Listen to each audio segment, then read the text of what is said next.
महाराष्ट्र के मुख्यमंत्री देवेंद्र फडणवीस ने कहा, हम सभी माओवाद के खिलाफ लड़ाई में एकजुट है, चाहे वह छत्तीसगढ़ हो, महाराष्ट्र हो या तेलंगाना। हमारी पुलिस लंबे समय से भूपति के साथ संपर्क बनाए हुए थी और तारका, जो भूपति की पत्नी भी है और एक बहुत बड़ी कैडर है, ने 1 जनवरी को महाराष्ट्र में आत्मसमर्पण कर दिया।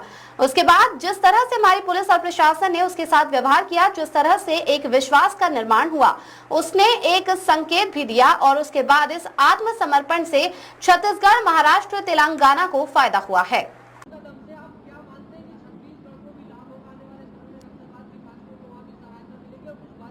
देखिए, माओवाद के खिलाफ की लड़ाई में हम सब एक हैं, चाहे वो छत्तीसगढ़ हो, चाहे महाराष्ट्र हो, चाहे तेलंगाना हो।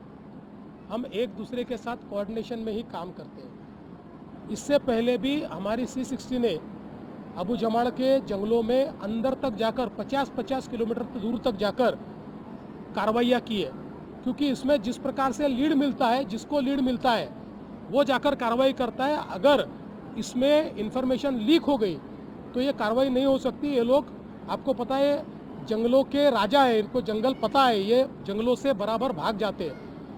अब चूँकि बहुत दिनों से हमारी जो पुलिस है वो भूपति के साथ संपर्क बनाए हुए थी और विशेष रूप से तारका, जो भूपति की पत्नी भी है और एक बहुत बड़ी केडर भी है, इन्होंने 1 जनवरी को महाराष्ट्र में आत्मसमर्पण किया, उनके साथ के लोगों ने आत्मसमर्पण किया।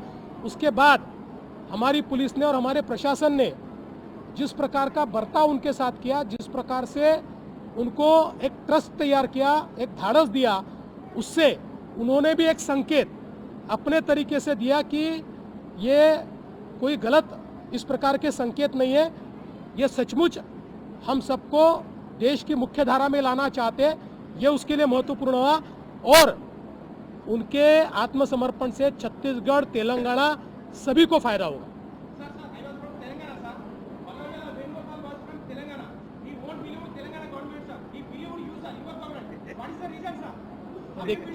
देखिए, मैं ऐसा कहता हूं कि ये कोई हमारे लिए कोई श्रेयवाद की लड़ाई नहीं है।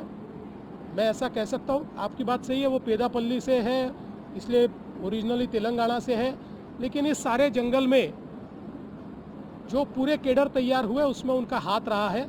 और जैसा मैंने ये कहा कि लगातार हमारे सरकार की नीति इस संदर्भ में बहुत ही कंसिस्टेंट रही है।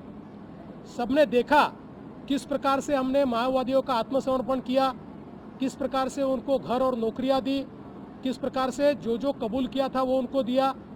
हमने समर्पित माओवादियों की शादियां लगाई, हमने उनको लॉयड स्टील जैसी कंपनी में नौकरी दी।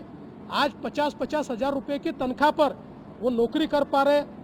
तो एक विश्वास उनके मन में तैयार हुआ कि ये केवल भाषण में देश की मुख्य धारा में लाने की बात नहीं करता है, महाराष्ट्र में देश की मुख्य धारा में लाने का काम हुआ है और इसलिए वो लोग यहाँ आए।